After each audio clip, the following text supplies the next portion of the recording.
So ayan, so last night natapos po tayo sa ating nutrition. So recap ko lamang yung nutrition natin ano. So we have your nutrition law PD 491. Nutrition month is July. So most vulnerable to malnutrition, we have your CLIP mnemonics, children, lactating mothers, infants, and pregnants. Pag tinanong kayo sa board exam kung anong age group po yung common sa undernutrition, walang sasagot ng more than 5 years old. Tandaan niyo yan.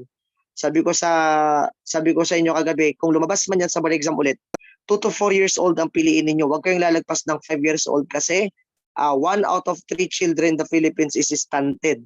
Yan, mga bansot yung kabataan. So we have your RA 8976, Philippine Food Fortification Act. Ano bang ibig sabihin ng fortification? Pagdadagdag ng sangkap Pinoy or micronutrient. So yung mga pangunahing bilihin katulad ng asukal, mantika, yan, nilagyan po, at saka harina, nilagyan po nila yan ng vitamin A, iron, at saka iodine. Yung iodine, inilahok po yan sa asin. Okay? So yun po ay ginawa ng ating gobyerno para malabanan yung ating malnutrition sa Pilipinas. So natapos po natin yan kagabi, food fortification. So sabi ko, we have your 3 common micronutrient deficiency in the Philippines. And these micronutrients are given free in the healthcare facility. Iron, vitamin A, and your iodine. Okay? So pag kulang ka sa iron, ang condition na tawag natin dyan is IDA. Okay? So hindi AIDA. IDA yan. So pag sinabing IDA, iron deficiency anemia. So common po ito sa mga kababaihan. Yan. Kababaihan especially kapag nasa menarche age na po. Okay? Bakit nasa menarche age? Kasi pag nirereglang babae, lumalabas po yung kanilang red blood cells. Okay? Via your menstrual flow. Kaya common din yung kanilang sa kanila yung anemia. Then another is, aside sa mga menarche women, common din po ito sa mga pregnant women. Bakit pregnant? Because of your physiologic changes in pregnancy. Okay? So common po ang tinatawag natin na anemia in your pregnancy period. Abnormal kapag yung anemia nangyari sa second trimester. Kapag sa second trimester, yan yung pathologic anemia. Pag sa first try, normal lang yun. Yun yung tinatawag natin na hemodilutional anemia or the physiologic anemia. Okay, iron. Next, vitamin A. Pag sinabing vitamin A, lagi natin naririnig yan ng mga turo ng mga guro natin dati. Vitamin A or vitamina A, pampalinaw ng mata. Bakit? Kasi it will promote good eyesight. Yan, good eyesight po ito. So, if the child or a person is suffering from vitamin A deficiency, he may suffer from night blindness. Ano pong night blindness? Nyctalopia kung tawagin natin. Vitamin A. Night blindness is otherwise known as the nyctalopia. Yan. So nyctalopia leading to serophthalmia. What is serophthalmia? Corneal dryness. Nadadry yung kanilang mata. Okay? So nyctalopia or night blindness and serophthalmia. So pag nakita mo sa board exam, what micronutrient deficiency causes your serophthalmia among children? Pag sinabing serophthalmia, that is your vitamin A deficiency. Kaya nga pag kulang yung bata sa vitamin A, tawag natin dyan VAD. Ang tawag doon? VAD. What is VAD? Vitamin A deficiency. Yan, vitamin A deficiency. Next, iodine. So iodine, lumalabas po ito sa board exam for both nursing and midwifery board exam. So pag sinabi natin iodine, it is a micronutrient that promotes your proper growth and development of your physical and mental development. Ulitin ko, proper physical and mental growth and development of children. Physical and mental growth and development. Take note kasama po yung mental development. Kasi nga sabi sa US studies, ang iodized salt or iodine ay nakakatas po ng IQ ng isang bata. Okay, it can increase 5 to 10% of your IQ. Okay? So parang dito tayo wala kagabi, yung sinasabi ko na, ay wag nyo naman papakin yung asin. Okay lang naman na gawin yung sausawan or use it sparingly lang. Kapag mag-ulam ka, yun yung gamitin mo. Then, baka sakali, yan, baka sakali lang po wala pong assurance. Baka sakali na madagdagan pa ng 5% or 10% yung IQ mo. Okay? Pero pag ganitong pag-adult na po tayo, kailangan na po natin B-complex vitamins kung gusto nyo pong mahasa yung memory. Okay? Kasi yan po yung tinitake ko simula nung ako'y nag-aaral. Vitamin B hindi yan nawala sa aking supplement. Okay? So B complex, hangga't maaari may B complex ako lagi para yung ating brain cells, neurons ay mabilis yung kanyang impulses, mabilis yung pagano ng information. Yan, okay? So that is sure 3 micronutrient deficiency common in the Philippines. Iron, vitamin A, and your iodine. So itong iodine na ito, since sabi natin it will promote your proper physical and mental growth and development. So if the child is deficient or any person with deficiency of iodine may suffer from cretinism. Ano bang cretinism? Mental retardation. Sa bata po yan. Okay? Pero pag adult ka na at ikaw ay kulang sa ating iodine, you will be suffering goiter. Tandaan niyo yan. Goiter is, ito lumalabas po ito sa NP3. Lumabas na po ito sa board exam. Sa nursing po lumabas na yan. Sa midwife naman, goiter, alam niyo naman na yan, goiter ay sakit po yan ng mga kulang sa iodine. Common po ito sa mga women living in the mountainous areas, sa mga highlands or mga uplands kung tawagin natin kasi kulang-kulang po sila ng iodine-rich foods. Saan ba nakukuha ang iodine? Nakukuha po yan sa pagkain natin sa mga seafoods. Yan, especially seaweeds, oyster, mussels, yan, clams. So yun po yung ating pangunahing source ng ating iodine. Okay? So pag ang isang adult ay kulang sa iodine, the adult may suffer from goiter. Tandaan niyo yan. Endemic goiter po kapag adult. Pag bata naman, cretinism or your mental retardation. Yan, okay? Next. Another way of the government to combat malnutrition in the country is the provision of Sangkap Pinoy Seal to your common goods or mga pagkain natin, mga basic goods natin. So itong Sangkap Pinoy Seal na ito, nilalagay po ito sa mga pagkain. Okay? So it is a strategy to encourage your food manufacturers to fortify processed foods or food products with essential nutrients at levels approved by the DOH and use its seal. So ito po yung nilalagay sa mga pakete ng pagkain. Kung napapansin niyo, may mga Sangkap Pinoy Seal po yung mga Lucky Me noodles, yan. May makikita ka sa mga binibili mo ngayon sa grocery. Piliin mo lagi yung may mga fortified product, yung mga merong with vitamin C, vitamin E, mga ganun. So pag may mga nakalagay na ganyan, ibig sabihin po niyan, fortified yung pagkain. Then tingnan mo kapag meron siyang Sangkap Pinoy Seal. Ano bang itsura ng Sangkap Pinoy Seal? Yung pa-triangle na kulay yellow, yan, na may araw, Sangkap Pinoy Seal po yun. So it will encourage manufacturers to fortify their processed foods. So ano po yung mga pagkain na nilagyan po ng ating micronutrients? We have your rice. So ang bigas, nilagyan po nila ng iron. So pag meron kayong biniling bigas, mapapansin mo yung nabili mong bigas, may mga kulay brown yan. May mga kulay brown na nakahalo. Puti at brown. Mangilan-ilan na brown. Yung brown na yon, iron fortified rice po yun. Pag may kulay yellow naman, vitamin A naman po yun. Yan. Kasi may mga bigas din kasi ng fortify ng vitamin A. Tapos may bigas din na hinahaluan ng mais na giniling. Okay? Yung mais mayaman po sa vitamin A. Ano pa? Wheat flour or yung ating harina. Yung harina, hinaluan na po yan ng vitamin A tsaka iron. Yung refined sugar naman may vitamin A. Yung cooking oil natin may vitamin A. And other staple foods. Kung bibili ka sa grocery, yun yung una mong titingnan. Meron ba itong food fortification? Okay? Food fortification. Next, pag tinanong ka sa board exam, what is the first ever product to partner with the DOH and the first to receive the Sangkap Pinoy Seal? Ang kauna-unahan pong produkto na nakatanggap ng Sangkap Pinoy Seal sa Pilipinas ay Star Margarine yan. Star Margarine po yun. Kung mapapansin yung label niya, parang patayang ginapabaliktad, tapos merong araw doon sa taas niya, tapos nakalagay doon, Sangkap Pinoy. So yun po yung ating Sangkap Pinoy Seal.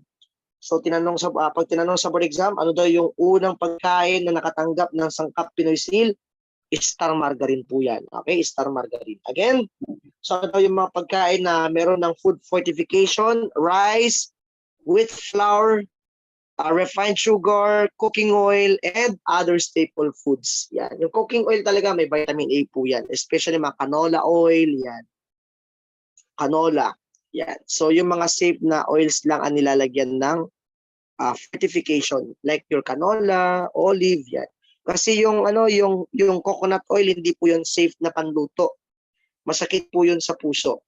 Kaya pag magluluto kayo, piliin niyo yung mga canola oil, corn oil, vegetable oils, yun yung piliin niyo. Okay? Pag coconut oil, wag niyong gamitin yan na pamprito. Okay?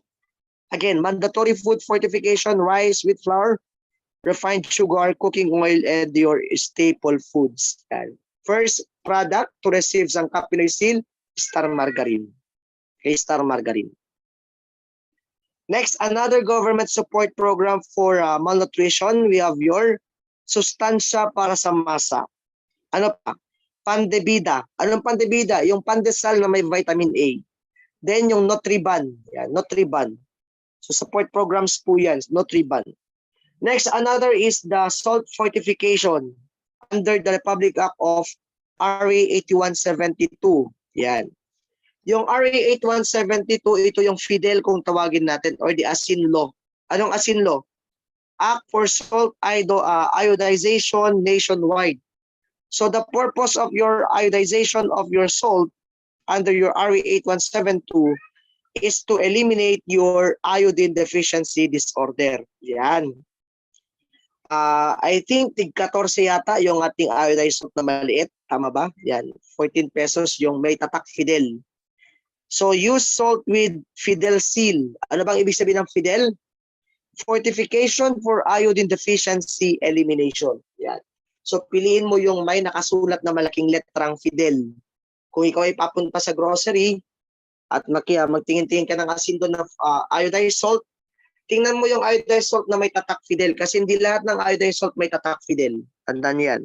So piliin mo yung tatak Fidel yan. Fidel, hindi Fidel Ramos Fidel. Fortification for iodine deficiency elimination. Kaya again, so that's your iodine. Nakakasabay po? Pack-knowledge ko nakakasabay, audio check. Star Margarine, punong-puno ng vitamin. Yan. Kanta natin yan ng mga 90s. Sarap yan ihalo sa kanin.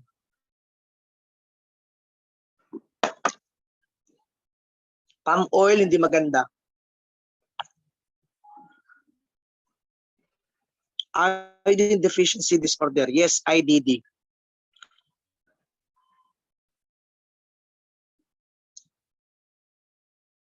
Anong food po ang rich in vitamin B complex? Green leafy vegetables. Hindi pa naman ako nag-aasin pag nagluluto. Yan. Anong lasa pa pag walang asin? Patis na lang. Physiologic anemia. Yan. Okay, may katanungan. Pabalik sa salt fortification slide po, sir. Wala po ba yan sa inyong handouts? I think nasa handouts din yan. Yan, okay. So we have your government support program, Sustansya para sa masa, Pandebida, at kung naabutan niyo yung Nutriban, yun, Nutriban. Then salt fortification, RA 8172, the Act for Salt Iodization Nationwide. So sabi dito, it recommends us to use your Fidel Seal salt. Ano Fidel? Fortification for iodine deficiency elimination. Yan. So ang iodine, common pong lumalabas yan sa board exam. Last midwifery board exam, ang tanong nga dyan is cretinism. Ano nagkukos ng cretinism? Iodine po yun. Sa nursing naman, lumabas po ito sa board exam. Tinanong kayo kung ano daw yung nagpro-promote ng physical and mental growth and development ng bata. Sagot natin doon, iodine. And iodine. Kasi that is a primary micronutrient. Okay? So that is your RA 8172. So iodine. So if we say iodine, it is for proper functioning of the thyroid, growth, and development of the brain.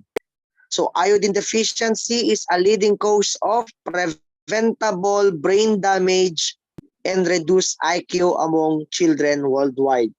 So ito yung pinaka-leading cause of preventable mental retardation among children. Okay? So iodine deficiency disorder during pregnancy may result in stillbirth, miscarriage or abortion, and congenital abnormalities such as cretinism. Okay? So itong cretinism, kung napapansin nyo yung ating poster dati sa mga RHU or clinic sa hospital, yung dalawang batang nakaupo sa may kalsada, sa gilid ng kalsada, yung isa mukhang matanda na, pero bata pa yun. Okay? Yung isa bata pa na babae, yung lalaki mukhang matanda na. Yun yung tinatawag natin na fetal cretinism. Okay? Fetal cretinism. So that is due to your iodine deficiency disorder.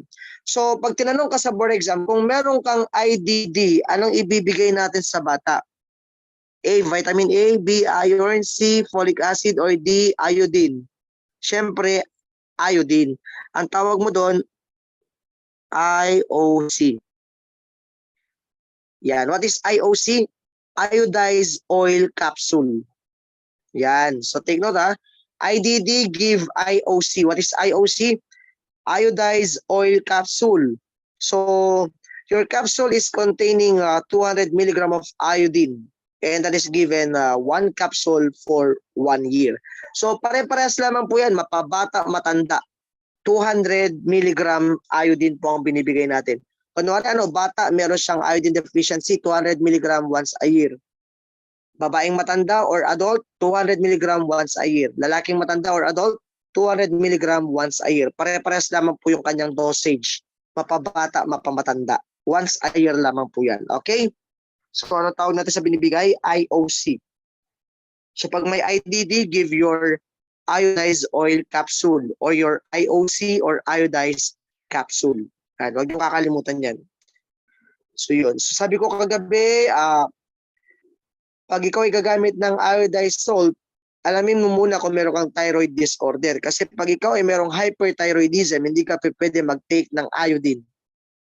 Okay? Kasi pag nag-take ka ng iodine, lalong iti-take, ire-reuptake po yan ng thyroid gland mo at lalong lalaki yung inyong goiter or yung inyong hyperthyroid. So bawal po ito sa hyperthyroid yung ating iodine. Huwag niyong kakalimutan yan. Okay? Tsaka sa mga pasyente na nagtitake ng ating profilthiuracil o yung tatawag natin na PTU drug. So pag naka-PTU ka, i-avoid mo yung mga iodine-rich foods. Yan. So we have your iodine. Again, so iodine is for the proper functioning of the thyroid gland, growth and development of the brain. Next. So in iodine deficiency among pregnant women, it may lead to stillbirth or patay na babying lumabas, miscarriage or abortion, and cretinism. Yan. Cretinism is a common word. What is cretinism? Mental retardation. Next, for iodine supplementation, we are administering IOC or the iodized oil capsule. So with 200 milligram iodine, once a year lang po yan. Okay? Same po ang dosage niya, mapabata, mapamatanda. Huwag kakalimutan yan. So that is your iodine macronutrient. Any question with your iodine? Next, what is goiter? Goiter is common in mountainous or inlands or upland areas. Ito po yung enlargement of your thyroid gland due to your iodine deficiency condition. Huwag niyo kakalimutan yan. Nurses, lumabas na po ito sa NP3. Okay? So goiter is defined as enlargement of the thyroid gland due to iodine deficiency condition. Okay? Due to your iodine deficiency condition. So, mas common po ito sa babae compared sa lalaki. Although may mga lalaki din nagkakaroon ng goiter, mas common po lagi ang goiter sa babae. So, effect of iodine deficiency to the fetus, the baby may be born mentally and physically retarded. Yun yung tawag natin sa cretinism. Mentally and physically retarded o tinatawag natin na cretinism. So, micronutrient that promotes your physical iodine. Pag mental development na po pinag-usapan, iodine po ang karapat-dapat may sagot doon, okay? So, huwag niyong kakalimutan. Nagkaintindihan po ba tayo? Iodine, iodine, iodine. Common board question.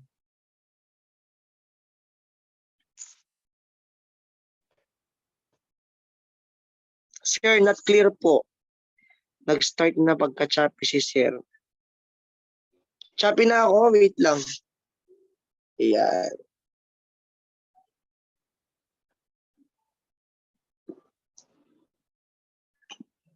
Ito na naman. Kanina, pero ngayon, audio check tayo ngayon. Putol-putol pa rin ba? Putol-putol pa rin ba? Sir, baka mawala ka na naman. Clear naman po. Sa akin po, hindi po. Opo, walang handouts. Nawawala. Putol-putol. Clear naman. Okay po. Okay naman. Okay na. Pakiulit ang definition ng goiter. Goiter is the enlargement of the thyroid gland due to your iodine deficiency condition. Yun, lumabas sa board exam. Enlargement of the thyroid gland due to iodine deficiency condition.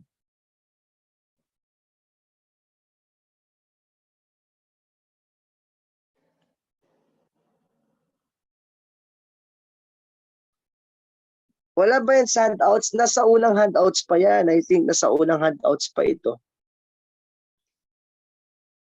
Ay, wala. Ala, di ko pala nasama doon. But sa copper part, wala din sa copper part. Okay, sige. Huwag yung word by word na kinokopya. Yan, huwag yung word by word na kinokopya. Lagay nyo lang yung mga important details katulad ng sinabi ko. Kunwari, sinabi ko kanina na IDD, give IOC, 200 mg once a year. Ganun lang.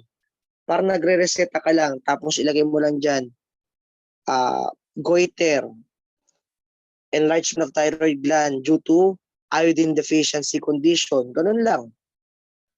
Tapos lagay mo din dyan, iodine for mental and physical growth and development. Tapos sa baba niya, deficiency of iodine, cretinism. Ganun lang. Wag word by word para hindi kayo ma-exhaust agad. Yung mga, i-capture nyo lamang yung pinaka-important detail. Okay, so para hindi kayo mahirapan. Capture only the important details or information na sinabi ko. That is your iodine. Kasi pag kukopyahin mo natin word by word, napaka-traditional method na po yan of teaching. Okay? So yun yun. So again, itin ko na lang, iodine, sabi ko nga dito, kapag ang buntis nagkaroon ng iodine deficiency, ang kanyang product of pregnancy, pwedeng stillbirth. Ano bang stillbirth? Namatay yung bata nung lumabas. Tapos, miscarriage is the other term for abortion. And with congenital abnormalities such as cretinism or yung tinatawag natin na mental retardation. Yan. Cretinism is mental retardation. So, sa mga taong merong IDD or the iodine deficiency disorder, so they are given with iodine supplementation. At ang tawag natin sa binibigay natin is the IOC o yung ating iodized oil capsule. So, ang iodized oil capsule, that is soft gel po yan. Tapos, yung laman nun ay 200 mg iodine.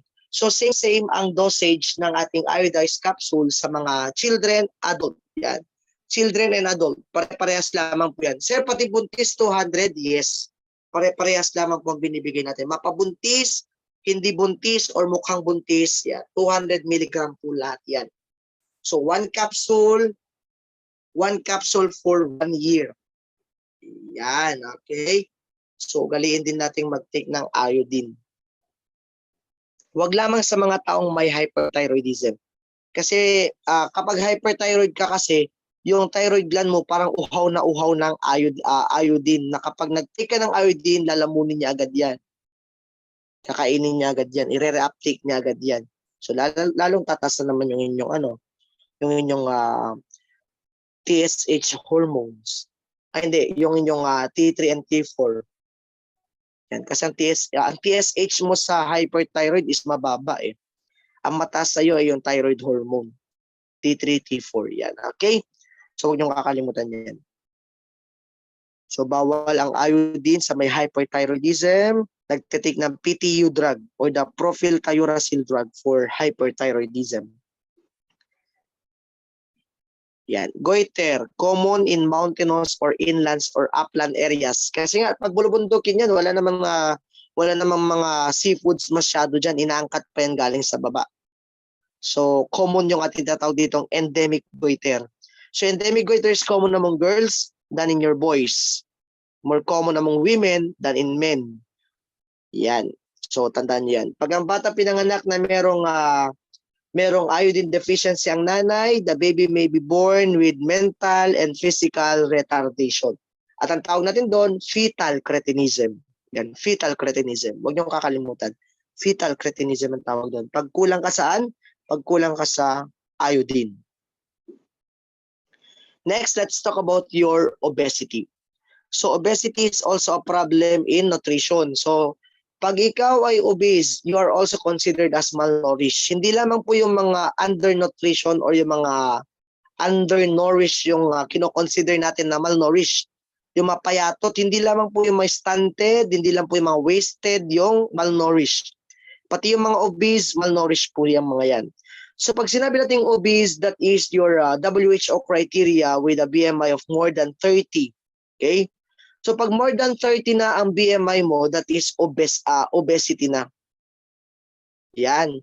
Pag 30 to 40, that is your pag 30 to 40 obese 1. Hindi, tama. Hindi pala, obese 2 pala 'yon. Pag more than 40 ka pa, more than 50, obese 3. Ang tawag is the morbidly obese. Kasi meron tayong tatlong klase diyan eh. Obese, then obese 2, then obese 3. Yan. Ang obese 3 natin is morbidly obese.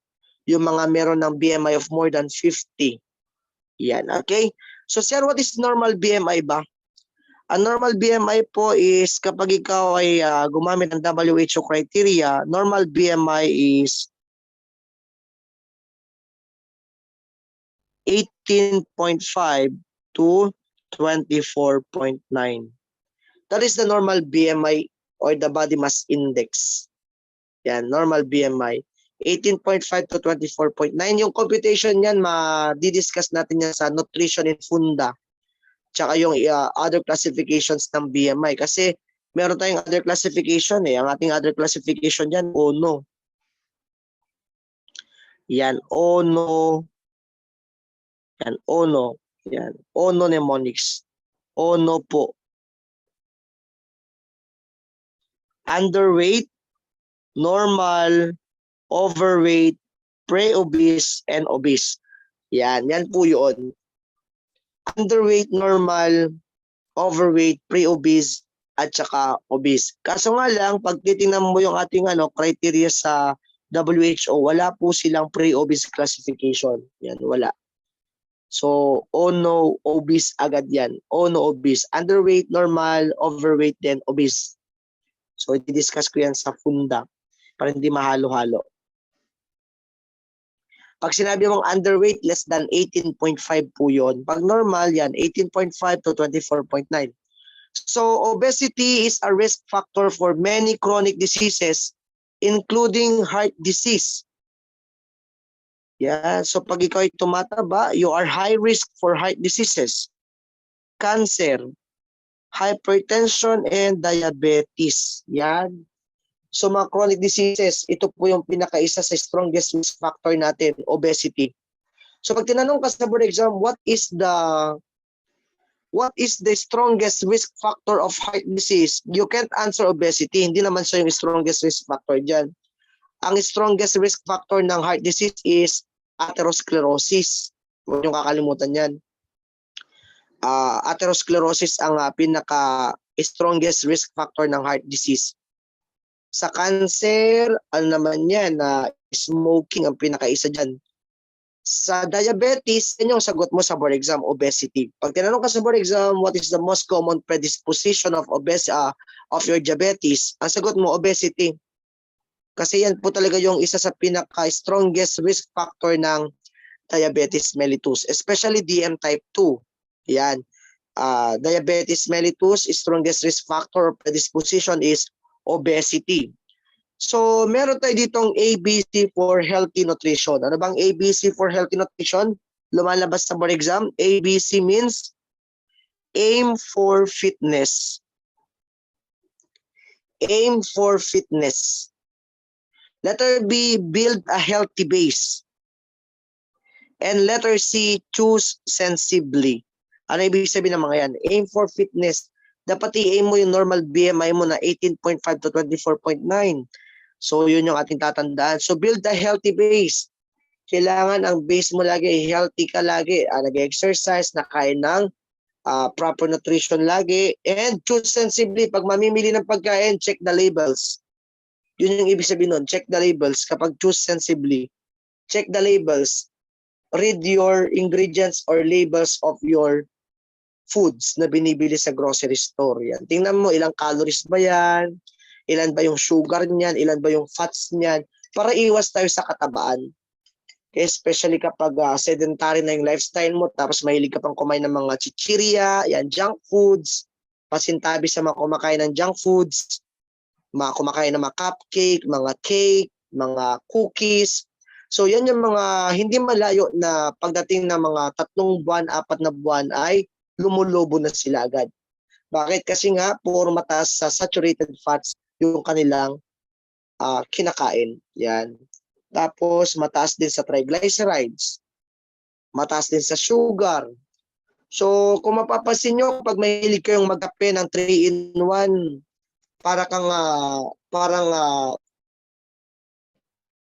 tawag dito, pag nagkape ka ng 3-in-1, kung babasahin mo yung label ng 3-in-1, di ba, meron dyan 14 grams sugar.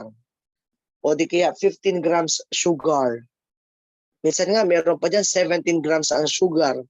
So, iwas kayo sa 3-in-1. Mas maganda na lang na ikaw ay magtimpla na lamang ng brewed coffee. Yan, wag mo na lagyan ng asukal. Pero kung gusto mo mag-diet, mag-coffee trim ka. Yan, ayun na naman. Pinopromote ko lagi yan sa review, coffee trim. Sa mga matataba po na gaya natin, yung mga nagsitabaan na po, yan. Coffee trim po ang piliin yung kape kasi mabisa po yung pampapayat.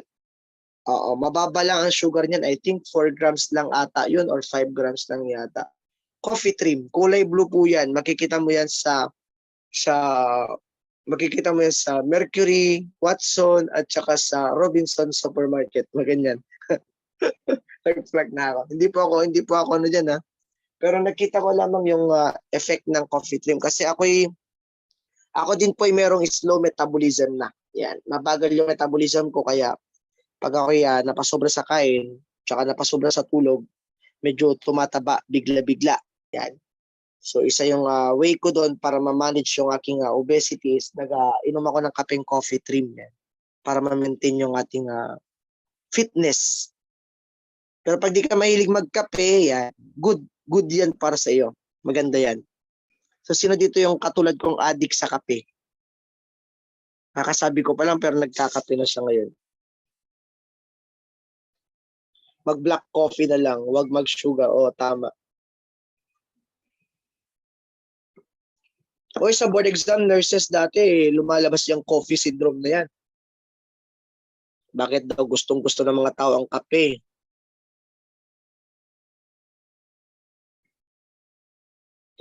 Okay. Chocolate.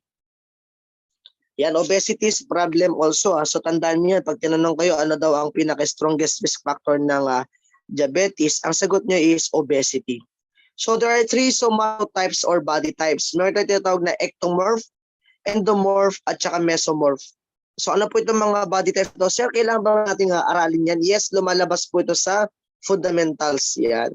So lumalabas po ito sa fundamentals at may tinatanong po ito sa ating board exam.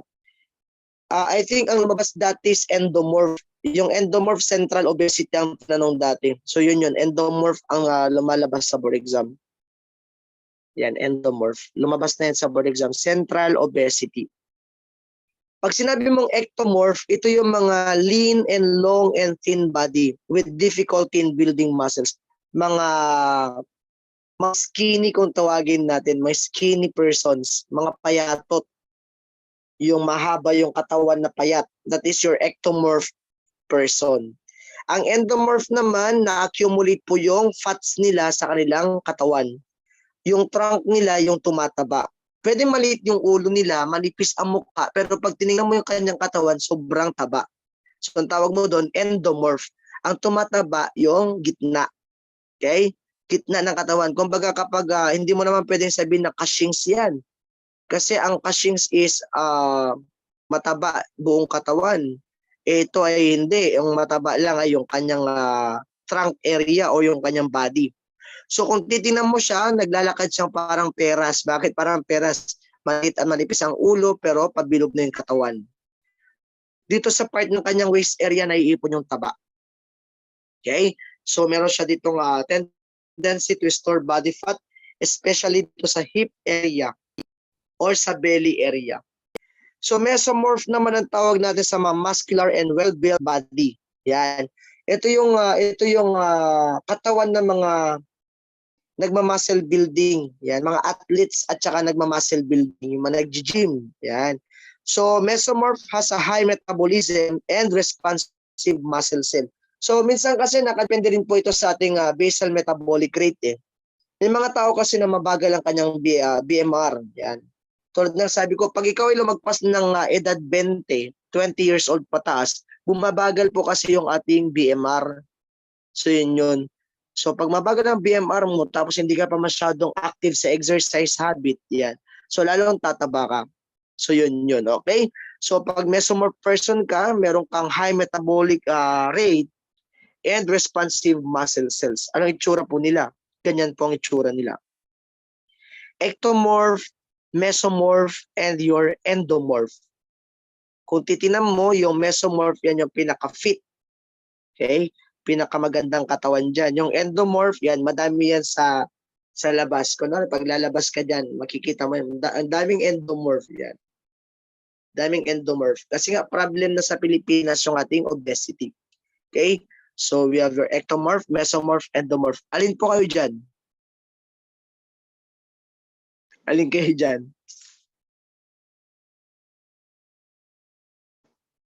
Endomorph yan.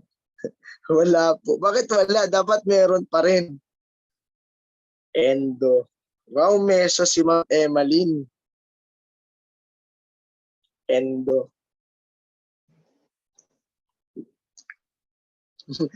Parang head and shoulder pagkatapos ulo, balikat agad. Dito sa Saudi, uso yung malaki ang katawan pero maliit ang ulo. Maliit ang ulo. May turok po yun pag ganon. May turok. Pag maliit ang ulo tapos malaki ang katawan, may turok. Joke lang. Yan. Endo. Biglang naging green-minded na naman tayo. Endo yan. Endo na lang sir yan. Karamihan endo. Kaya kailangan galaw-galaw. So next, let's talk about now your micronutrient deficiencies. First, we have your iron deficiency anemia. Okay? So pag sinabi natin iron deficiency anemia, we have your normal hemoglobin level sa lalaki, 14 to 18 grams per deciliter. Yan, sa lalaki po ito 14 to 18 grams per deciliter. Sa babae naman, 12 to 16 grams per deciliter. So alam niyo na kapag ito ay less than 12, it is defined now as anemia. Yan. So according to WHO, anemia is defined as hemoglobin level less than 12 grams per deciliter in women and less than 13 in men. Exception to the rule lang kapag buntis ang isang babae. Pag buntis ang isang babae, normally nagda-drop talaga yung hemoglobin nila eh. So, criteria natin dyan is mga 10.5 below. Yan. Pag less than 11 na siya. Pag 10.5 and below, anemic na po yung nanay pag ganun. Kapag buntis ang isang babae. Pag hindi naman buntis ang babae, anything less than 12 is anemia. Huwag niyong kakalimutan yan. Anything less than 12 grams per deciliter is anemia. So sa bata naman, common din yung ating anemia due to your parasitism. Huwag niyo kakalimutan yan. In children above 2 years old, anemia is worsened by hookworm and whipworm intestinal parasitism. Yan, mga ano yan, mga bulate sa tiyan nila yan. Si hookworm tsaka whipworm, nakakapag-cause po yan ng iron deficiency anemia. Kaya kung ikaw ay merong mga pasyenteng above 2 years old, dapat binibigyan mo po sila ng mebendazole and iron supplement. Huwag niyo kakalimutan, mebendazole is your anti-helminthic drug and iron supplement is to prevent your anemia or to treat your anemia. So sabay po yan na binibigay natin sa mga above 2 years old. Pag less than 1 year old pa kasi hindi pa pwedeng purgahin yan eh. Kunwari 6 months pa lang, 7 months, 8 months hindi pa pwedeng purgahin yung bata. So huwag niyong kakalimutan. So pag mga bata kasi pag sinabi mo mga under 5 children, common po sa kanilang problema natin diyan is itong intestinal parasitism. Yan. Pagdating naman ng preschool age nila, common na problem natin diyan is parasitism pa rin. Ano parasitism? Mga head lice, yan. Mga head lice, etc. Tsaka skin conditions. So may mga ano sila diyan, may mga scabies, may mga eczema, may mga blisters. So yun, mga skin pustules. So yun yung common sa bata. Okay? Mga tawag dito impetigo. So yung mga common sa bata na mga makikita natin. So dito sa ating pinag-uusapan, iron deficiency anemia. So pag ito ay bata na merong IDA, suspect that the child is having intestinal parasitism. At pag tinanong ka sa board exam, anong parasite ang pwede mag-cause ng ating iron deficiency anemia? We have your hookworm and your whipworm. Yan. Hookworm and whipworm. Itong hookworm po, ito yung bulatin na pwede mo makuha kapag ikaw ay naglalakad na walang sapin ang paa. Kasi hinuhook po nila yon sa soles ng inyong paa. Yan, okay? Hookworm and whipworm. Latigong mulate. At saka yung hookworm. So give mebendazole and iron supplement. Again, hemoglobin level for men is 14 to 18. For female naman is 12 to 16. Then according to WHO, any hemoglobin level less than 12 in women is anemia. And any hemoglobin level less than 13 in men is anemia. For pregnant women, kailangan less than 11 like your 10.5, 10. So yun yung anemia sa mga buntis.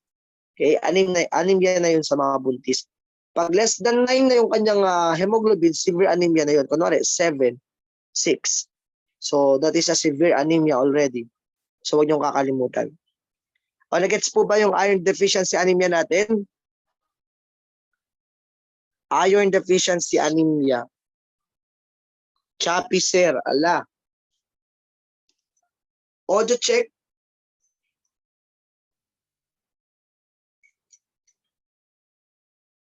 Pa-audio check po kung ako ba yung may problema or yung signal niyo po. Sir, ano po ulit yung mebendazole? Ang mebendazole is anti-helminthic. Yan, anti-helminthic for intestinal parasite.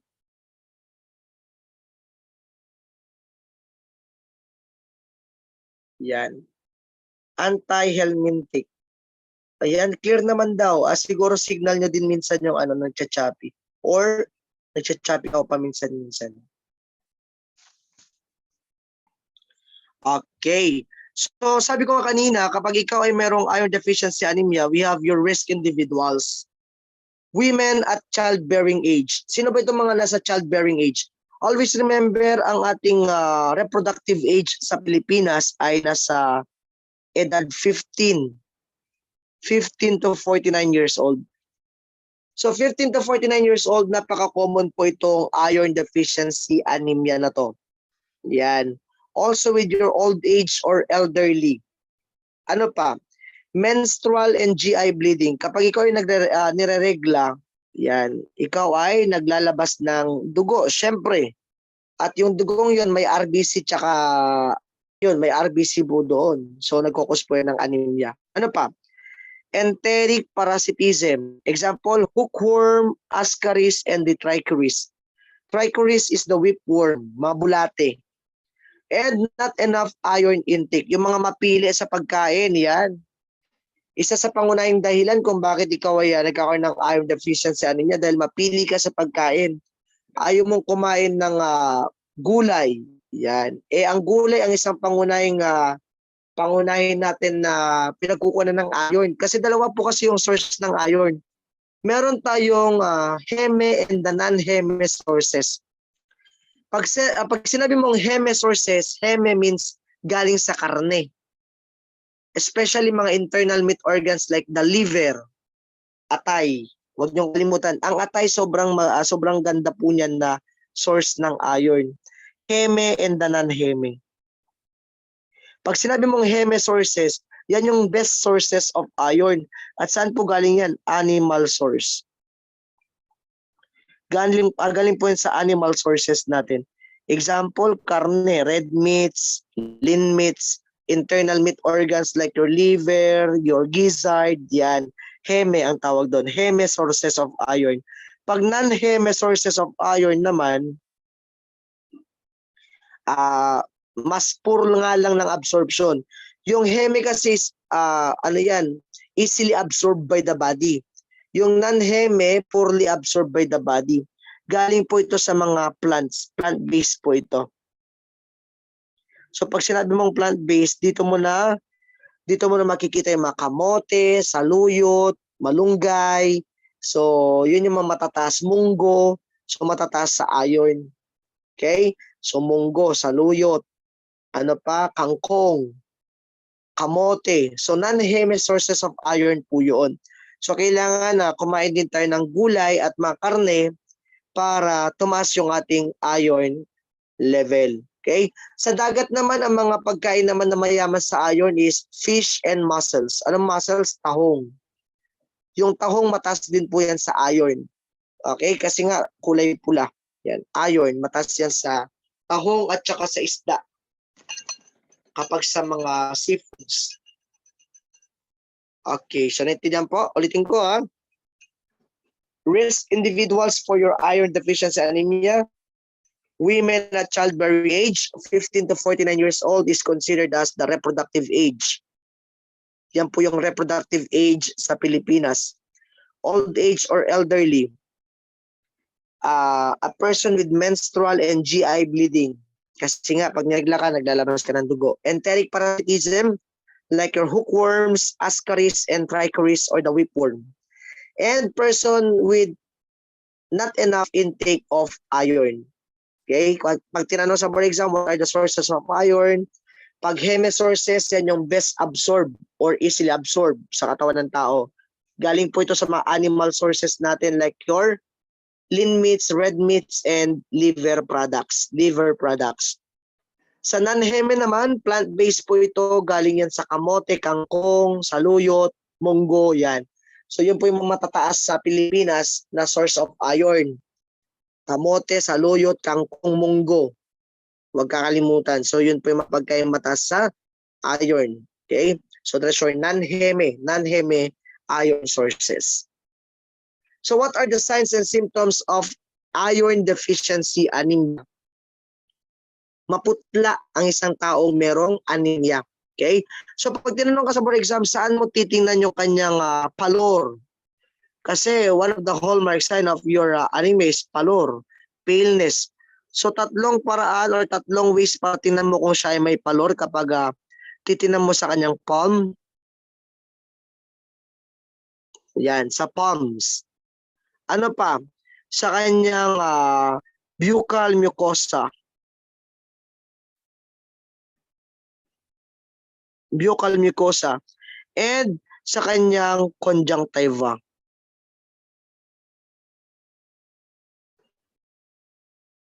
So these are the three areas where the nurse or midwife must assess the women for any pallor, okay, or paleness. Palms, buccal mucosa, and conjunctiva.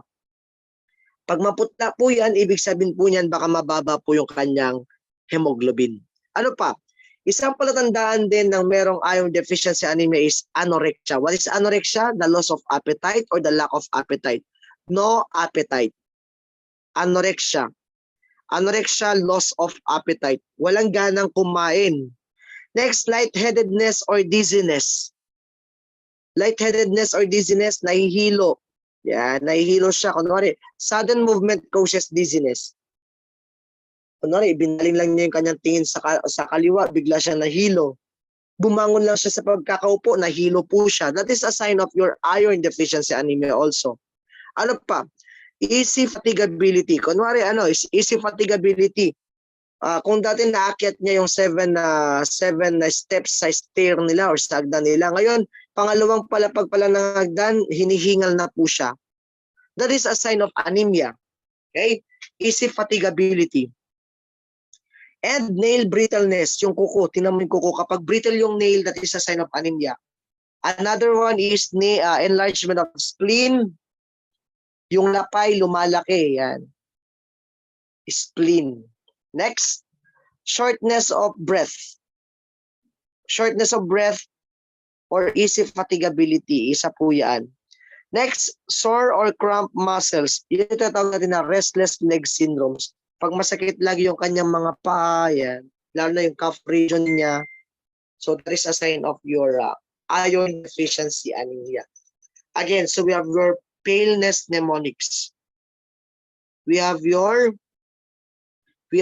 pallor, anorexia, lightheadedness, easy fatigability, nail brittleness, enlargement of spleen. Yan, enlargement of spleen, shortness of breath. Shortness of breath, then sore or cramped muscles. Yan, or yung tatawag natin na restless legs syndrome. Yan. Restless legs syndrome. Ayan. So, nagets po ba? Saan daw natin i-check yung ating pallor or pamumutla? Check into the palm, buccal mucosa, and conjunctiva of your patient. So, yun po yun. Malinaw po? So, anemia. Anemia.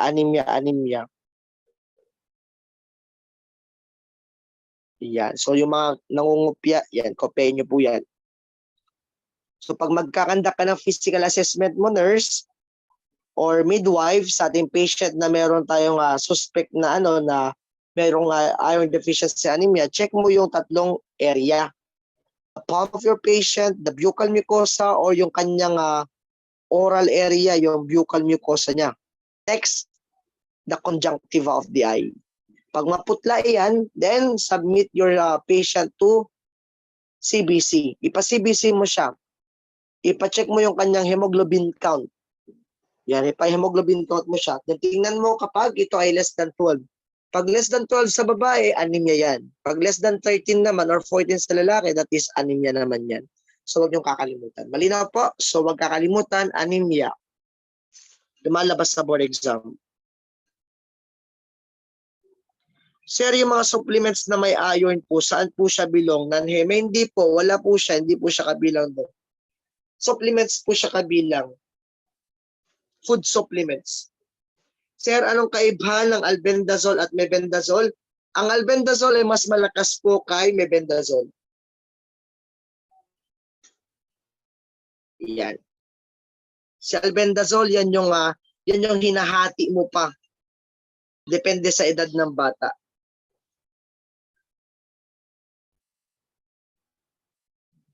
Yan, okay. Conjunctiva and palms.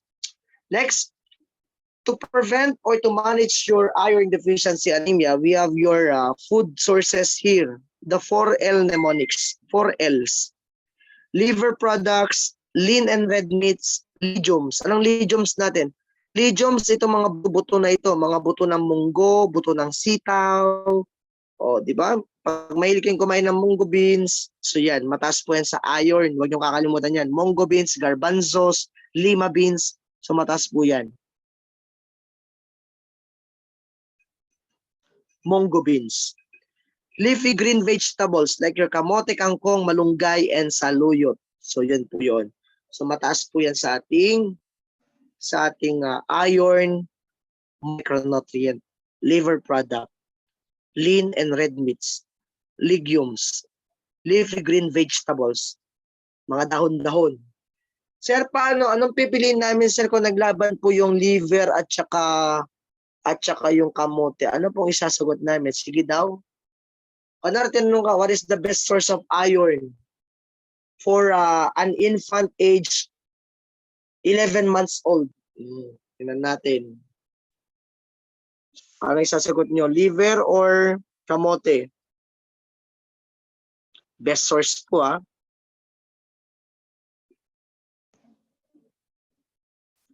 Okay. So ang sasagot natin ay liver. Kasi nga, di ba sabi ko, the best sources of iron are the animal sources, the heme source of iron. Kasi heme sources are easily absorbable and best absorbed by the body. Liver. Heme sources po, heme sources. Non-heme kasi ang mga vegetables. Kaya pag naglaban man po yung animal source at saka yung, kasi minsan kasi kagandahan lang kasi na ay gulay, mas maganda yung gulay. Hindi nila napansin na mas maganda yung ating animal source of iron, yung heme, kasi yun yung easily absorbable and mas mataas talaga yung iron content niya basta heme source. Okay? Plant-based is non-heme. Paano sir kung anchovies? Ang anchovies po, that is the cheapest source of vitamin D among Filipinos. Vitamin D po ang mayaman sa anchovies, hindi iron. Although mataas din sa iron, pero ang anchovies ay ito yung pinakamataas na source ng vitamin D among Filipinos. Lumabas na yun sa board exam ng nurse, yung cheapest source of vitamin D. Sir, need po ba rare cook or medium rare ang liver bago kainin? Ako, mas maganda po yung medium lang, medium. Huwag mo namang rare cook. Pag rare cook, malansa yung dugo niyan eh. Okay na yung medium cook, pero pag ako'y nagluluto niyan, medium cook talaga. Ayoko naman yung well done, kasi pag well done naman kumukunat. Yan. Sino sa inyo nakain ng atay? Ano po ang main reason why po pag nag-poop, buo pa din yung green leafy vegetables? Kasi green leafy vegetables are considered as insoluble fibers. Insoluble fibers po kasi yun, kaya ganun. There are two types of fiber. There are soluble and insoluble. Kapag mga oats or mga cereals, soluble yun. Pag mga kangkong, expect mo na yan, pag pumupo ka, kangkong pa rin ang labas niyan. Kumain ka ng popcorn or mais, paglabas niyan, mais pa rin yan. Pwede mo pang prituhin gawing popcorn. So fiber kasi yun, roughage in your diet. Tama. Like ko ang inihaw na atay. Yan, masarap yan, inihaw na atay. Gustong gusto ko rin yan. Yan, inihaw na atay, masarap po yan. Iniihaw mo pa lang, amoy pa lang, ulam na. Yan. Okay, so galing kumain ng atay. Pero madami ayaw kumain ng atay. Kasi ayaw nila yung lasa. Ayaw nun eh. O hindi mapait ang atay, masarap yun. Mas masarap pa sa secret. Next. So, since napag-usapan na natin yung prevention tsaka management, we have also the treatment of your IDA. Ang treatment po natin dyan, ferrosulfate. Ferrosulfate. Sa dinami-dami ng ferrous supplements natin, kasi meron tayong ferrous fumarate, meron tayong ferrous fumarate, tapos ferrosulfate. So ito po yung pinaka-easily absorbed. Okay, easily absorbed type of iron. Huwag niyong kakalimutan yan. Ferrosulfate is the easily absorbed type or form of iron. So it is the mainstay treatment of your iron deficiency anemia. So it is continued for up to 2 months after correction of anemia. So it is the most common and the cheapest form of iron utilized. Huwag niyong kakalimutan yan. Ferrosulfate is the most common and cheapest form of iron utilized. Kung naalala ninyo yung sinabi ko kanina, so meron tayong ferrous fumarate, ferrous gluconate, then ferrosulfate. So lahat po yun, pwedeng gamitin yan kontra anemia, pero ang pinaka-common at pinaka-easily absorbed is si ferrous sulfate. Okay, ferrous sulfate. So ferrous sulfate is continued up to 2 months after successful treatment of your anemia. So hindi porket na correct na yung anemia mo, ititigil mo na rin yung iron. Hindi po ganun. So kahit wala ka ng anemia, kailangan tuloy-tuloy pa rin yung ating iron supplement. Okay? Iron supplement. Ayan, naintindihan po ba tayo? So wag niyo pong kakalimutan yan. Malinaw? So ayun. Next. What are the most common side effects of your iron? Number 1, most common side effect of iron, you have your constipation. Constipation. So constipation, we have your constipation common side effect. Bakit? Tumitigas ang pupo. Kasi nga iron is elemental. Elemental iron po kasi siya. Yan. Metal element po ang iron kung natatandaan niyo po siya. Fe is the symbol. So nakakatigas po yan ng pupo. Nakakatigas po yan ng pupo. Tapos meron po tayo ditong unpleasant taste. Pag sinabi nating unpleasant taste naman, ang lasa po ng iron, ano pong lasa ng iron? Ang lasa ng iron ay ang lasa ng iron po ay parang metallic. Kung nalasahan nyo na po siya, parang kalawang, rusty taste. Then nausea and vomiting is also common, and yung pinaka most commonly reported side effect of iron supplement is the black tarry stool or the tarry stool. Dark discolored stool, and that is normal. Huwag niyo kakalimutan yan. So just reassure the mother, reassure your patient that that is a normal side effect of iron. Yan. Again, constipation, unpleasant taste, nausea, and vomiting. Para maiwasan natin yung constipation, advise patient to drink more fluids. Drink fluids. Ano pa? Fiber. 3 F po yan. Yan. Fluids, fiber, and be fit. Yan. Fit and exercise. Unpleasant taste naman, give him or give her orange juice. Lumalabas sa board exam. Bakit orange juice? That is to mask the taste of your iron. To mask the taste of iron. Yeah, to mask the taste of iron, orange juice, or any juice rich in vitamin C. Kasi take note ha, iron supplements are best absorbed with vitamin C or ascorbic acid. Yan. Iron is best absorbed with vitamin C or ascorbic acid. Yan, vitamin C or ascorbic acid. Madali po siyang ma-absorb with vitamin C and folic acid. Huwag niyong kakalimutan yan. Next, nausea and vomiting. Sa tarry stool, wala kang gagawin dyan. Kasi pag black tarry stool lang tayo ng ating patient, reassure mo lang, ma'am, normal lang po yan. Normal side effect. And that is a common board question. Lumalabas po lagi yan sa actual board. At alam ko, pag lumabas yan, alam nyo sagot dyan, lalo na ito. May isa pa. Kapag bata naman, kapag pedya naman ang patient natin, use straw. Use straw. Bakit straw po ang kailangan mo? Para hindi po ma-stained yung feet nila. Para hindi mamansyahan yung ngipin nila. Kasi liquid preparation kapag mga bata. Siyempre kapag pedya po, that is use straw because of your staining of the teeth. Tapos hanggat maaari, never mix with your milk or bottles.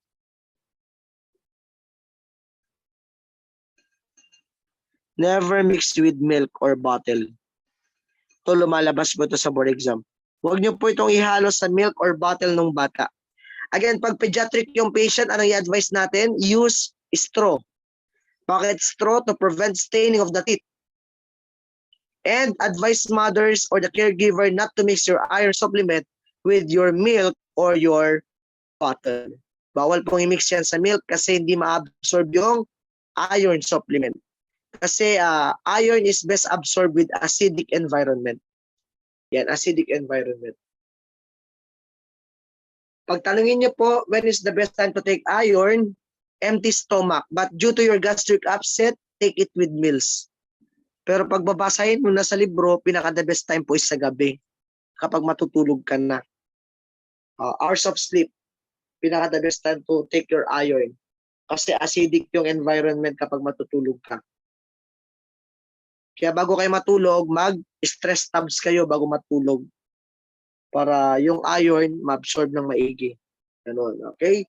So that is your iron. Any question po sa ating side effects ng iron? Most common side effects of iron?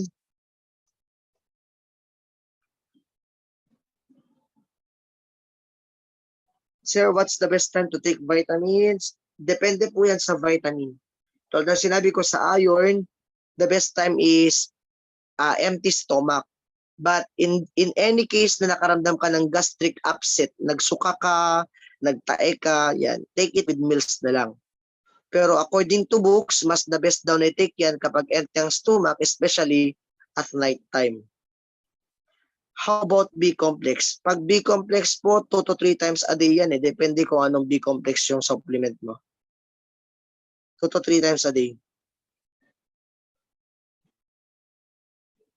Sa B-complex po, wala pong overdosage dyan kasi inilalabas mo po yan sa ihi mo. Kasi water-soluble po yung vitamin.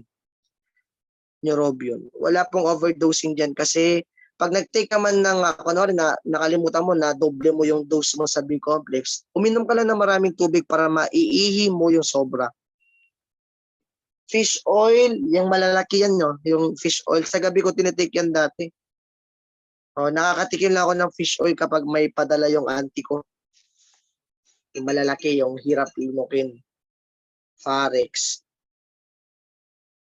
Farex, pwede mo yan twice a day. 3 times a day.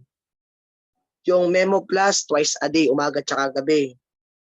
Yan. Pero sabi ko nga, kung kayo magte-take ng mga memory enhancer, take it mga 30 minutes to 1 hour bago mo gamitin. Kunwari, kung alam mo mag-start na ng alas 10, mag-take ka na alas 8. Para pag nag-review tayo, maganda yung absorption ng info. Alam naman, iti-take mo yan pag matutulog ka.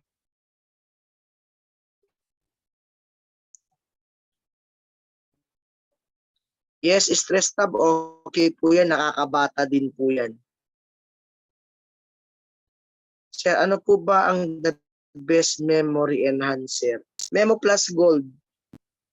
Kaya pa po niyan hanggang November. Kasi ang effect niyan, magiging visible yung effect niyan is 2 months. 2 months. Nga lang, may kamahalan. Glotapos po yung ginamit ko dati nung nag-top ako sa board exam. Di ba? Glotapos. Nung may pumasok sa review namin na nagtitinda ng Glotapos, nagbenta-benta po siya, bumili naman ako. Ayun. Yun yung ginamit ko dati nung nag-top ako sa board exam. Glotapos. Sir, yung Bako Pamonyera po. Okay din naman po yun. Pero hindi ko pa naranasan yan. Yung Glotapos dati, ang advice nga dati is kung kaya mong mag 4 times sa unang mga araw, gawin mo daw eh. Then next week is i-taper down mo yung doses niya.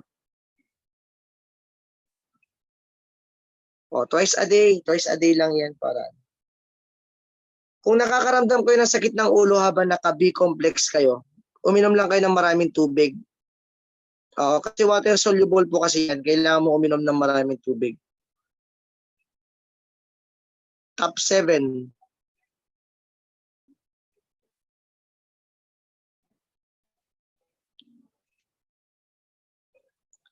ProNerve. Yan, ProNerve. Basta po basta mga B-complex yan. Okay po yan sa sa memory. Kasi sa utak po yung kanyang effect. Sa mga ugat-ugat. Yes po, nabibili po yan ng walang reseta. Yan, okay?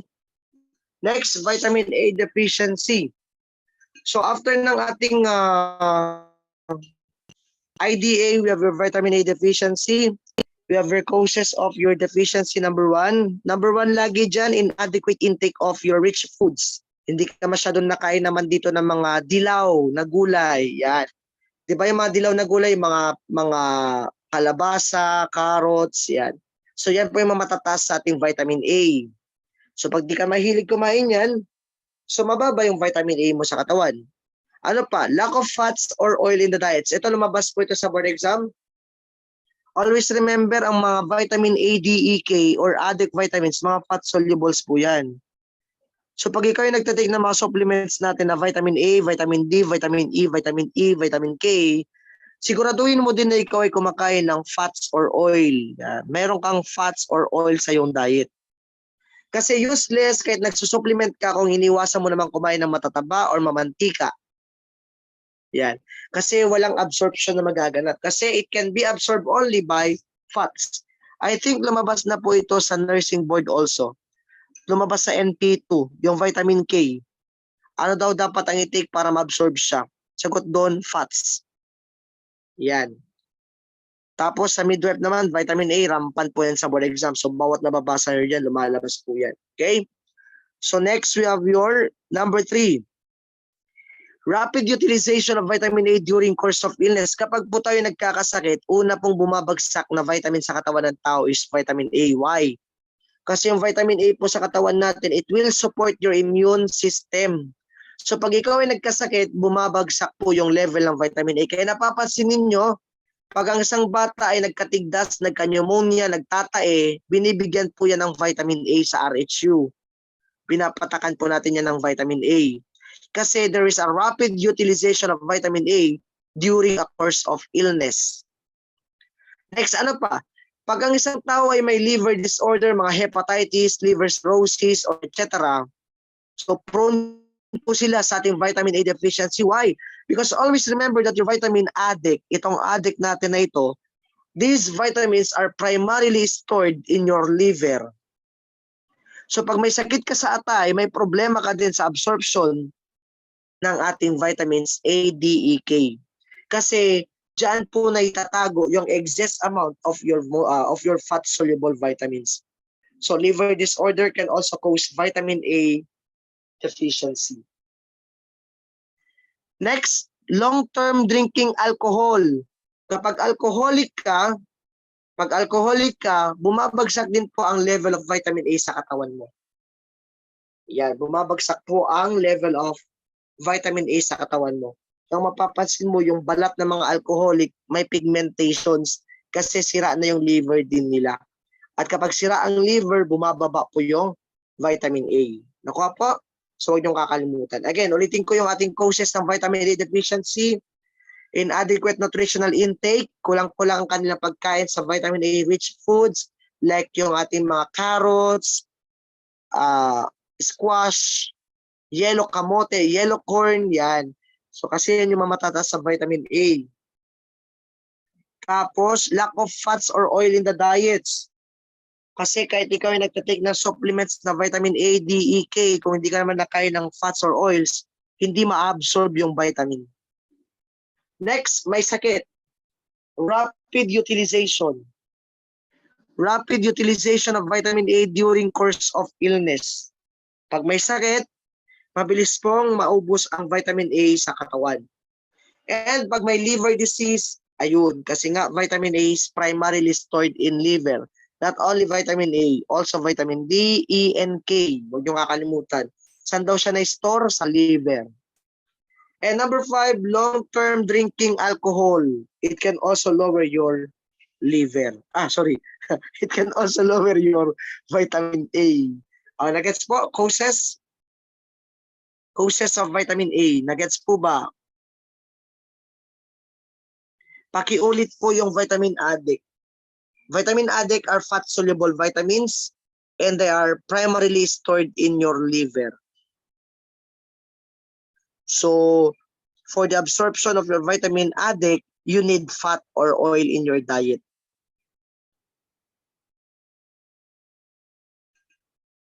Yan, okay na? So, yun.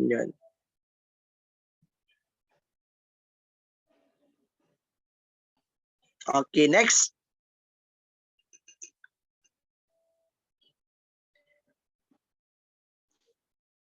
Okay, so who are the vulnerable groups for vitamin A deficiency? Infants, preschoolers, and pregnant. So ito po yung mga target clients natin na makaka-receive ng vitamin A capsule. So ito po yung binibigyan natin ng VAC. Anong VAC? Vitamin A capsule. Yan. So next, let's talk about your signs and symptoms of vitamin A deficiency. So the earliest sign of your vitamin A deficiency it is night blindness. Yan. Night blindness is the earliest sign. So ano po ito? It is an impaired dark adaptation due to lack of rhodopsin o yung tatawag natin na nyctalopia. So kadalasan complaint ng mga nanay laging nabubunggo o nabubundol yung anak nila sa furnitures, especially kapag dapit hapon na. Okay? The child usually bumps himself in furnitures, especially during sunset. Nababangga-bangga yung anak daw niya pag ito'y dapit hapon na or sunset na. So sign po 'yun na meron na pong sign po 'yun na meron pong night blindness yung bata. Yan, may night blindness yung bata. Next. Another sign is your serophthalmia. What is serophthalmia? The dryness of your conjunctiva and cornea of the eye. Yan, serophthalmia. Ito po yung paboritong ginagamit ng mga board of examiners kapag ang gusto nilang itanong ay vitamin A deficiency. Yan. What vitamin supplementation is needed by the child with serophthalmia? Ay shit, ano yung serophthalmia? Gumanong ka. Hindi na-discuss. Serophthalmia is that is your dryness of your cornea of your eye. So there is a sign or early sign also of your vitamin A deficiency. So ano yung bibigay mo? Vitamin A capsule. Vitamin A capsule. Tapos, meron din tayo ditong Bitot spot. Itong Bitot spot na ito, medyo late na ito. Hindi po to early sign late na po ito. Bitot spot is the foamy soap suds like on white part of the eyes of the newborn, of the child, sorry. So, kung titingnan mo yung sclera, alam nyo ba yung sclera? Yung puting parte ng mata natin, mapapansin mo dyan parang may mga bula-bula. Foamy soap suds. Kung gusto nyo malaman kung ano yung tsura niya, i-google nyo po mamaya. Yan. Bitot spot. Nasa middle stage na po yan ng vitamin A deficiency. Not in the early stage. Middle stage na po yan. Mapapansin mo parang may bula-bula na nakadikit doon sa puti ng mata ng bata. Pag nahayaan mo pa yan, hindi mo pa rin yan ginamot, ano po yan, mag-ulcerate po yan or magsusugat. So ang tawag mo doon, keratomalacia. End stage po itong mga to. Keratomalacia, near to end stage, leading to your irreversible eye blindness. Common board question. Pag hindi naagapan yung vitamin A deficiency, it can lead to your eye blindness. Okay? So pwedeng mabulag yung bata kapag hindi po naagapan yung ating vitamin A deficiency. Pwedeng mabulag kapag hindi naagapan yung vitamin A deficiency. Okay? Again, earliest sign, night blindness. Pag walang night blindness sa board exam, serophthalmia. Huwag mo lang isagot yung Bitot spot. Ang Bitot spot na sa middle stage na po yan ng vitamin A deficiency. Yan yung parang may mabula-bula ng sabon sa kanyang puti ng mata. Then keratomalacia, corneal erosions and ulcerations, then end stage, blindness. Yan, blindness. So these are the signs and symptoms of your vitamin A deficiency. Vitamin A deficiency.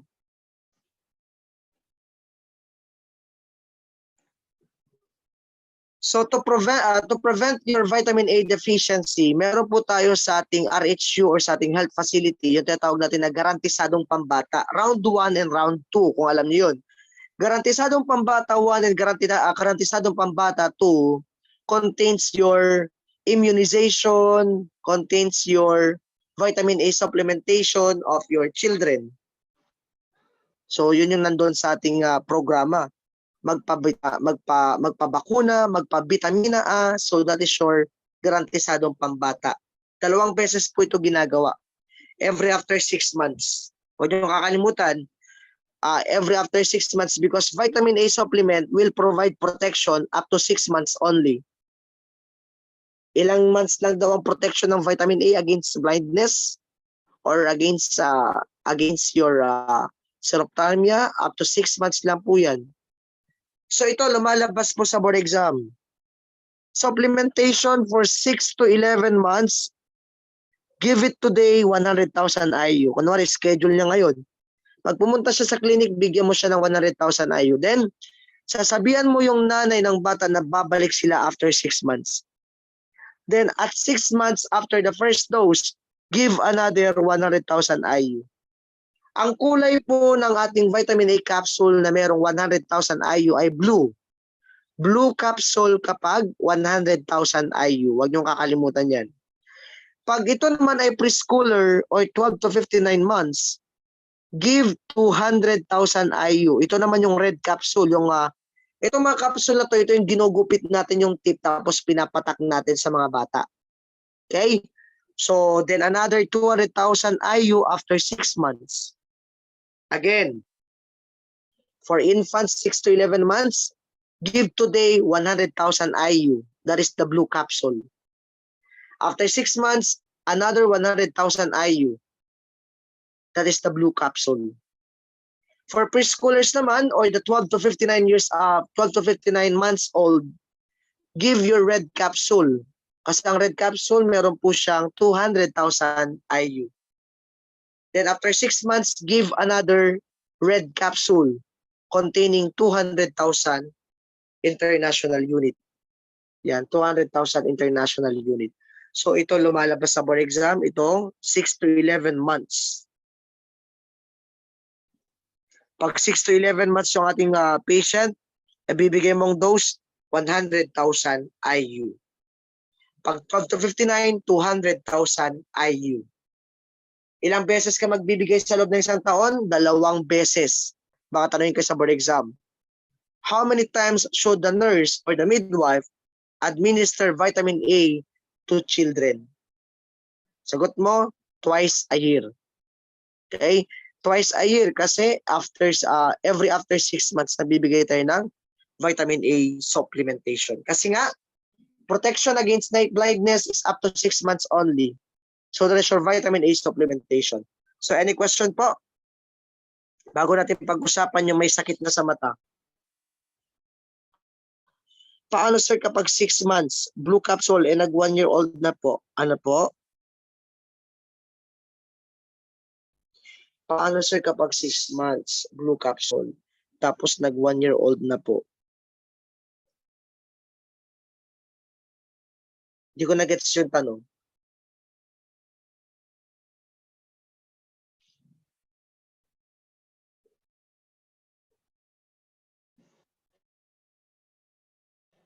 Sir, may benign vertigo fatigue yung mata ko, sir. Yan, red na kapag 1-year-old kasi 12 months na eh. Yun na yung start natin eh. 12 months to 59 months old is red capsule na. Paano sir kapag nalagpas sa given time? Pag nalagpas sa given time, hindi naman to parang bakuna na na kapag lumagpas, okay lang. Patakan mo pa rin. Yan. At least protected pa rin siya. Ilan ang ibibigay sa pag lumagpas? 100 or 200? Ganun pa rin. Kung ano yung binigay mo dati. Ganun. Okay? First dose, second dose, dapat parehas ang ibigay mo. Yan. Next. Ito po, itong schedule na ito ay para sa mga batang walang sakit ha. Kung mga wala pang vitamin A deficiency. Pero once na ang bata ay meron ng vitamin A deficiency,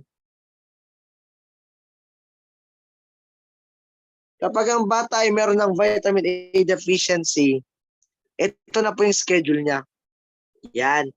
So instead na twice a year ka na lang magbigay, 3 beses ka na makakapagbigay. Bakit? Kasi upon diagnosis na meron na pala siyang vitamin A deficiency, yung 6 to 11 months, bibigyan mo na agad siya ngayon ng 100,000 IU. Then next day, another 100,000 IU. Then after 2 weeks, another 100,000 IU. Nagets po ba? Today, tomorrow, and after 2 weeks. Today, tomorrow, and after 2 weeks. Today, tomorrow, and after 2 weeks pong schedule natin. Kung kanina today and after 6 months, ngayong may sakit na yung mata niya, today, tomorrow, and after 2 weeks na. Ganon din, same lamang ang dosage nila. 200,000, 200,000, 200,000. Ang nabago lang is schedule. Nung wala pang sakit ang mata nila, today and after 6 months. Nung may sakit ng mata nila, today, tomorrow, and after 2 weeks. So yun, today, tomorrow, and after 2 weeks. Malinaw po tayo doon? So yun po ha, so wag niyong kakalimutan yan.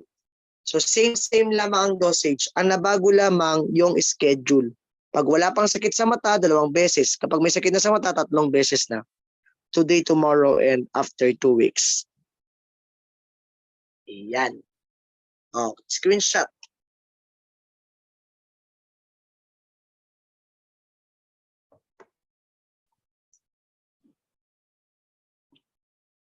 Red capsule. Next, special client natin, mga pregnant mothers and postpartum mothers. Pag pregnant, supplementation po ito supplementation. Ibig sabihin niyan, wala pang sakit sa mata. Wala pang vitamin A deficiency ang nanay dito. Pag pregnant, 1 capsule, 10,000 international unit twice a week. Ito yung parang yellow ang capsule niya kasi colorless po yung capsule. Kaya parang yellow kasi yung oil sa loob. So, sa pregnant, tsaka lang po tayo nagbibigay ng vitamin A capsule kapag nasa 4th month pregnancy na po sila. Yan, 4th month pregnancy. So, never give more than 10,000 international unit. Why? Because vitamin A is considered in OB as teratogenic. So, wag ka lang mag-exceed ng 10,000 IU. So, no to more than 10,000 to 25,000 IU. Tandaan niyo yan. Pagbuntis sa nanay. Again, pagbuntis sa nanay, 1 capsule twice a week. 1 capsule twice a week is starting at the 4th month of your pregnancy until delivery. So, yun yung pagbibigay ng vitamin A capsule. Sa postpartum naman, 1 capsule of 200,000 IU within 1 month after delivery, up to 4 deliveries. So, kunwari nanganak yung nanay, sa loob ng 1 buwan, dapat may patak mo sa kanya yung 200,000 capsule. 200,000 IU red capsule. Yun. Bakit kailangan niyang makuha yung 200,000 international unit of vitamin A within the 1st month after her delivery? Para masupport po yung nutrition ni baby during breastfeeding. Kasi take note, ipapasa ni nanay yung kanyang vitamin A kay baby via breast milk. That is to supplement the breast milk. Huwag niyo kakalimutan yan. Pag buntis ka, 10,000 international unit twice a week. Starting at 4th month of your pregnancy. Then never give your vitamin A in the 1st trimester and no more than 10,000 IU because it is teratogenic. Bawal po magbigay ng vitamin A sa 1st trimester. Kailangan 4th month doon ka magbigay. 1 to 3 months, bawal pa po yan sa ating buntis. Kasi nga, teratogenic ang vitamin A. Next, kapag postpartum naman, pag nanganak na si nanay, huwag kakalimutan na patakan ng mga nanganak ng 200,000 international unit of vitamin A within the 1st month of their delivery. That is to supplement breastfeeding. Ayan, nakuha po? Ayan, naintindihan hindi? Pag buntis, iba yung kanyang doses or dosage, 10,000. Pag postpartum, 200,000. Ayan, 200,000.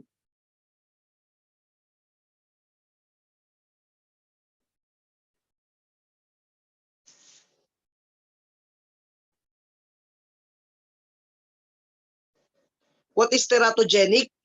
Teratogenic means it can compromise the baby. It can cause congenital anomaly. Yan.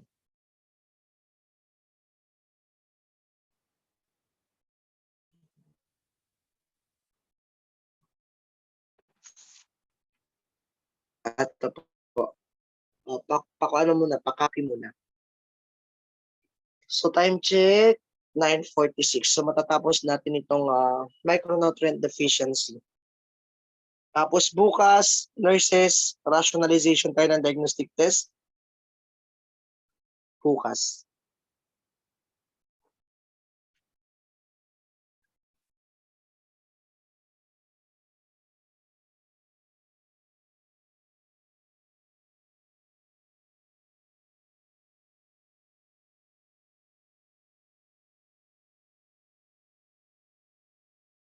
Okay, okay na? So that is your vitamin A supplementation. Wala pang sakit dyan yung nanay. Pero kapag si nanay ay meron na rin problema sa kanyang mata or meron na rin siyang vitamin A deficiency, ito naman po yung magiging schedule natin. Ito naman po siya. So treatment is scheduled for serophthalmia for pregnant women with night blindness. So 1 capsule of 10,000 international unit or the colorless capsule once a day na po. Kung kanina sabi natin twice a week, ngayon kapag may sakit na yung mata niya, once a day na. And regardless na po kung anong age of gestation siya. So kahit nasa first trimester pa siya, okay na. Kasi nga may sakit na yung mata niya. Pero pag walang sakit yung mata niya, start ka lagi 4th month of her pregnancy. Pero pag affected na siya at may vitamin A deficiency na si nanay, in any age of gestation, you can commence taking your vitamin A supplementation or vitamin A treatment na. Kunwari, 2nd month pa lang siya na-diagnose na siyang vitamin A deficient, pwede ka na magbigay dyan ng 10,000 international unit once a day na. O, naintindihan po? Compared kanina dito, mag-start ka sa 4th month of pregnancy kasi wala pa namang sakit si nanay dito. Supplementation lang yan. Kung may sakit na yung mata niya, mayroon na siyang night blindness, you can give now your 10,000 international unit in any age of gestation. 10,000 IU once a day in any age of gestation. Okay? So malinaw po tayo doon. So any question po? 10-4. Yes po. Kapag may sakit na sa mata ni nanay, any age of gestation na po yun. Tatanggalin na po natin yung possibility of teratogenic kasi wala nang mapupunta kay baby kasi maano na yun eh. Matawag ito. Magagamit na ng katawan ni nanay yung ibibigay mo.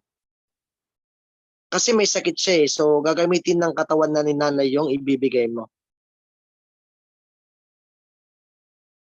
Ite-take po niya yan hanggang sa makorek po yung kanyang night blindness. Yan. So tomorrow, I think wala tayong lecture ng gabi kasi magrarasyo tayo, mapapagod tayo bukas. So Monday night magtutuloy-tuloy tayo sa ating lecture. Yan, maganda naman, okay naman pala. Umaga tsaka gabi.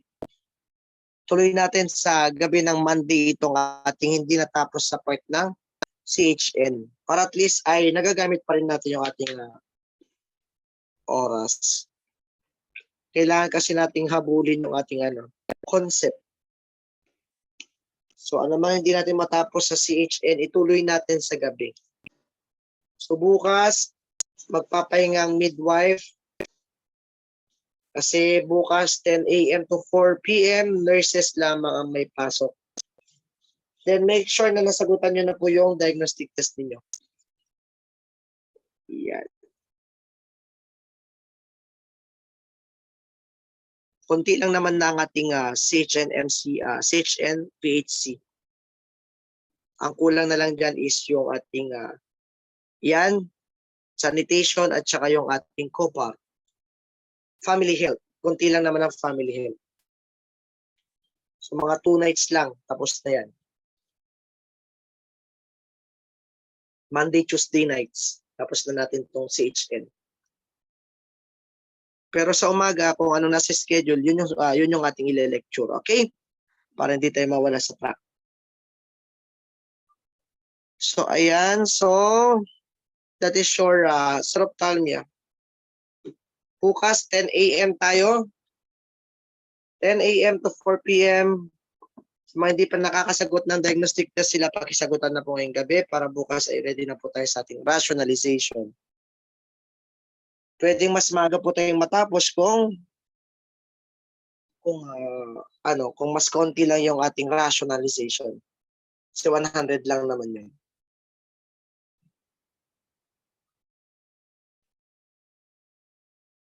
Okay, so any question po sa ating vitamin A deficiency, sa ating iron deficiency yan. So Monday night itutuloy po natin ito. Opo, sige po. Bukas magsasend po ako ng handouts. May post-test, wala po.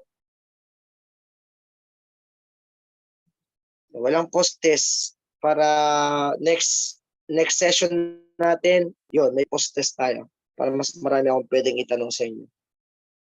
Yes po, sa Monday may pasok 10 a.m. to 4 p.m. then 8 p.m. to 10 p.m. Ayan.